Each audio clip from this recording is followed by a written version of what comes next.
Hi, Leo Drager here. I want to take a look at the details of an incident responder or first responder. First responder suggests that it's going to be the first person to the crime scene to investigate what's going on. So let's take a closer look. All right. First of all, who's it going to be? Is it going to be an individual or a team? Individual, these are your Superman, your Batman types, where a team of people would be like a whole police department or something to that effect, right? In other words, individual versus team, nothing really too complex about that.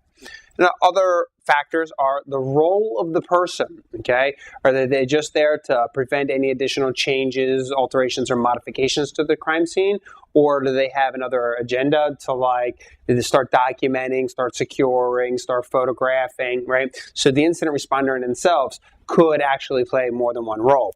Okay, they're going to have a lot of expertise here with a lot of different types of a variety of evidence. Everything from, hard drives to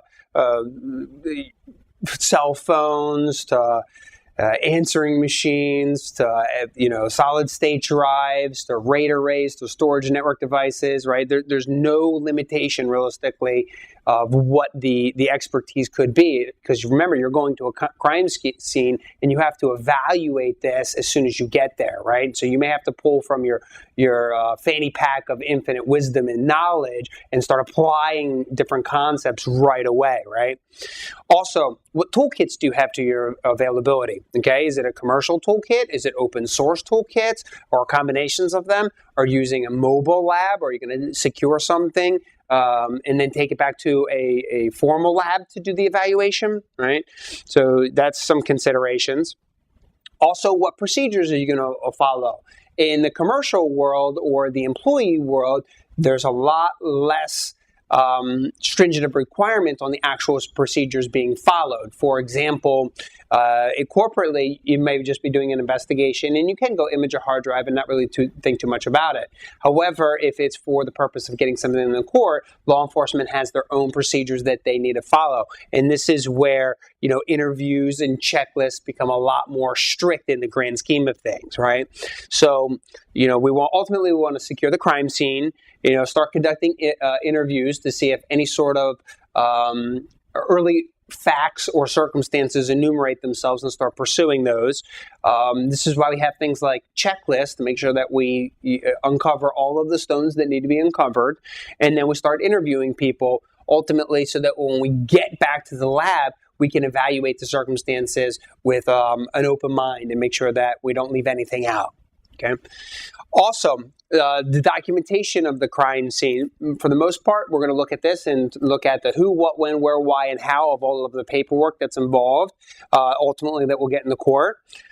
We have to collect and preserve the evidence, and there's specific procedures for that, so we're going to break that down into further detail. We're going to look at how do we package things up. So, things like laptops. Do you shut down, start, run, shut down, or do you pull the plug? There's certain circumstances in which you actually have to follow the procedure. Or what if it's a wireless device? What if it has things like remote turn off or remote shutdown capabilities? Well, you have to package that securely using like anti-static bags or air frequency bags to make sure that no inadvertent air frequencies get in and out of the packaging. Also, you're going to have to label all of the materials, okay? So there's going to be specific naming conventions that we're going to have to follow. Once we package up the equipment, then we're going to have to transport it to our lab for further analysis. And then we're going to follow up. We're going to talk about the common mistakes that are made during this process. So this is the introduction to what it takes to become a first responder. This is a very, very critical subject here nowadays because incident response and first responders are a lot more popular today, and I only see the popularity grow in the future as compared to what we used to see 5 and 10 years ago. So let's go ahead and take a look at this a little bit more in depth.